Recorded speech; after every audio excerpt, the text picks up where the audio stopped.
இது என்னடா எடுத்த உடனே நக்கட்ஸும் சுலைமானியும் வருதுன்னு பாக்குறீங்களா? எல்லாத்தையும் பாக்ஸ்லயும் பிளாஸ்க்லயும் கட்டிட்டு வெளியில போறோம். துபாயில விண்டர் ஸ்டார்ட் ஆயாச்சு. ஒரே ஸ்பாட் தான். ஆனா பார்பிக்யூ போடலாம், பார்க்ல விளையாடலாம், அப்புறமா கடல்ல குளிக்கலாம். அப்படி ஒரு ஸ்பாட்டுக்கு தான் நாங்க போயிட்டு இருக்கோம்.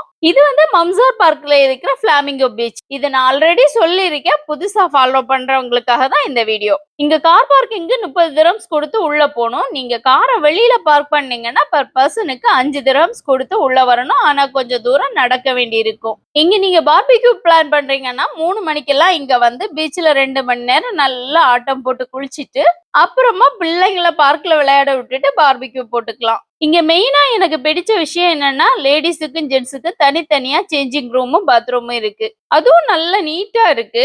சோ நம்ம பிரைவசியாவும் கம்ஃபர்டபுளாவும் குளிச்சுக்கலாம். இங்க சன்செட் வரைக்கும் நல்லா குளிச்சுக்கலாம். அதுக்கப்புறம் கடல்ல குளிக்க லைஃப் கார்டு அலோவ் பண்ண மாட்டாங்க. குளிச்சதுக்கு அப்புறம் கண்டிப்பா செமையா பசி எடுக்கும். மறக்காம ஸ்நாக்ஸ் டீ ஏதாவது போட்டு கொண்டு வந்தீங்கன்னா பிள்ளைங்க அப்படியே சாப்பிட்டுட்டு பார்க்ல விளையாட போயிருவாங்க.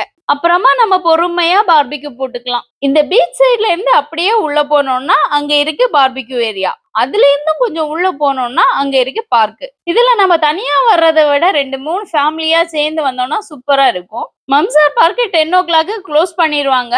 கரெக்டா 9:45 எல்லாம் க்ளோஸ் பண்ண போறோம்னு அனௌன்ஸ்மெண்ட் வந்துரும். சோ அதுக்கேத்தாப்புல நாமளும் பிளான் பண்ணிக்கணும்.